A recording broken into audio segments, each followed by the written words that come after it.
What would you do if you lost your virginity to a stranger in a club bathroom and woke up to find out he's a billionaire who won't let you go? Welcome to the part 2 of She Lost Her Virginity to a Billionaire. Now he won't let her move on. 3 days had passed since that night at Eclipse Lounge, and Chioma couldn't stop shaking. She sat in her small apartment in Kubwa, staring at her phone, waiting for something. A message, a call, anything that would make sense of what had happened. But there was nothing.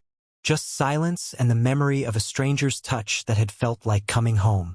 Quick question before we continue. Have you ever done something that changed your life in one night? Something you can't take back? Drop yes in the comments if you know that feeling, because Chioma is about to learn that one moment can change everything forever. You need to eat something, Ada said, pushing a plate of jollof rice across the small dining table. You've barely eaten in 3 days. I'm not hungry. Chioma, you can't keep doing this to yourself. What happened at the club? I gave my virginity to a stranger in a bathroom, Ada. Chioma's voice cracked. Do you understand what that means? I saved myself for years. I turned down David 100 times because I wanted it to be special. And I threw it all away for a man whose last name I don't even know. Ada sat down beside her friend and took her hand. You were hurt. You were drunk. You made a mistake. Was it a mistake? Chioma whispered, tears streaming down her face. Because it didn't feel like a mistake. Felt right. Felt like I was exactly where I was supposed to be. And that scares me more than anything. Before Ada could respond, Chioma's phone buzzed. A text from an unknown number. We need to talk. Meet me at Jabi Lake Mall, 3 p.m. today. Food court. I'll be waiting. Tobias. Chioma's heart stopped. He found me. Who found you? Ada grabbed the phone and read the message. Wait, Tobias? The guy from the club? How did he get your number? I don't know. I didn't give it to him. Then how? Ada's eyes widened. Chioma, who is this man? I told you. Just someone I met at the club. Nobody, just someone, has the resources to track down a person they met once in a crowded nightclub. This guy is either really connected or really dangerous. Chioma stared at the message. Part of her wanted to ignore it, to pretend that night never happened. But another part, the part that couldn't stop thinking about him, wanted answers. I'm going, she said quietly. Are you crazy? You don't know this man. He could be dangerous. Then come with me.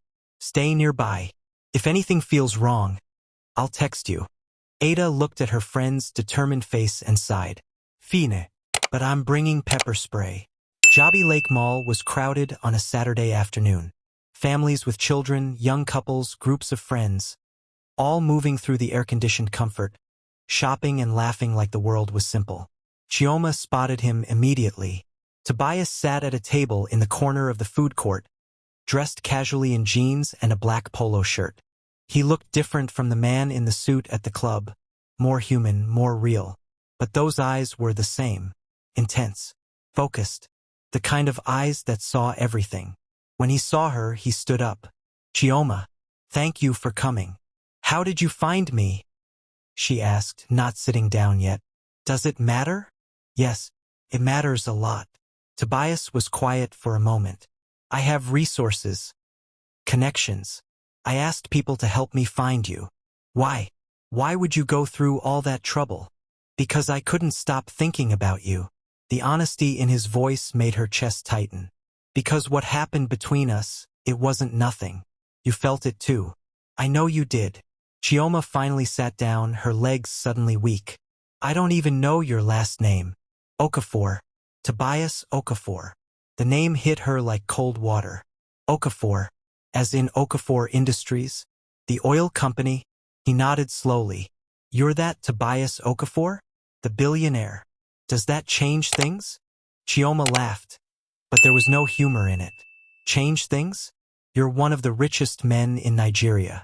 I'm a fresh graduate with student loans and a landlord who keeps threatening to increase my rent. We live in completely different worlds. Not that different. We're both sitting here right now, aren't we? Because you tracked me down like some kind of private investigator. Because I needed to see you again. Tobias leaned forward.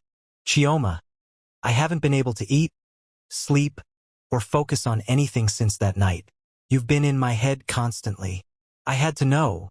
Was I the only one feeling this? She wanted to lie.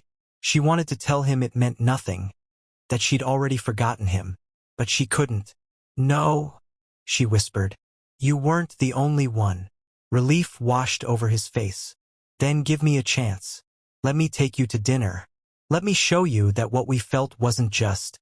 It was a mistake, she interrupted, standing up abruptly.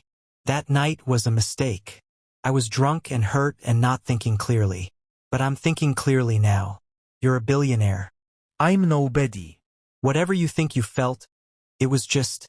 Her phone buzzed. A text from an unknown number. Enjoying your little reunion? Too bad it won't last. He thinks his money can protect you. Can't. Chioma's blood ran cold. She stared at the message, her hands shaking. What's wrong? Tobias was beside her immediately, concern etched on his face. She showed him the phone. His expression darkened. How long have you been getting these? This is the first one. I don't understand. Who? Another message appeared. You gave yourself to him so easily. Does he know you're not worth keeping? Does he know you'll break his heart just like you broke mine? David, Chioma breathed. It has to be David. Your ex-boyfriend? She nodded, fear crawling up her spine. He's been calling me non-stop since graduation night. I've been ignoring him. But if he knows about you, if he's been watching, you're not going back to your apartment, Tobias said firmly. Not until we figure out who's behind this. You can't just. Chioma, someone is threatening you. Someone who knows where you've been, who you've been with.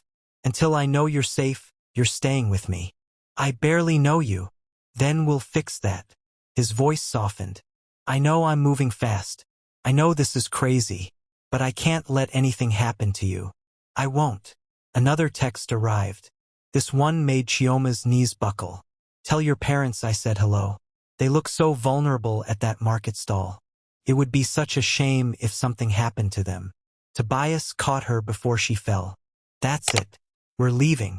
Now. My parents. I'm sending security to them right now. He pulled out his phone and made a quick call. Colonel, I need a team at Kubwa Market immediately. The Nwachukwu family stall. Full protection detail. Yes, now.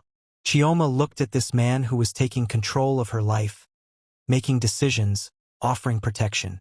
Part of her wanted to resist to maintain her independence. But another part, the terrified part, was grateful. Why are you doing this? She whispered. Tobias looked at her, and his eyes held something that made her heart skip. Because 3 days ago, I met a woman who made me feel alive for the first time in years. And I'm not letting anyone take her away from me. Before she could respond, her phone buzzed again. Run all you want, Chioma. Hide behind his money. But you can't hide forever. And when he gets tired of you, and he will, I'll be waiting. End of chapter 2. Who is really behind the threatening messages? Is it David? Or someone more dangerous? And what will happen now that Chioma has entered Tobias's world? Drop, protect her. In the comments if you think Tobias is doing the right thing. And subscribe because chapter 3 is going to reveal secrets that will change everything.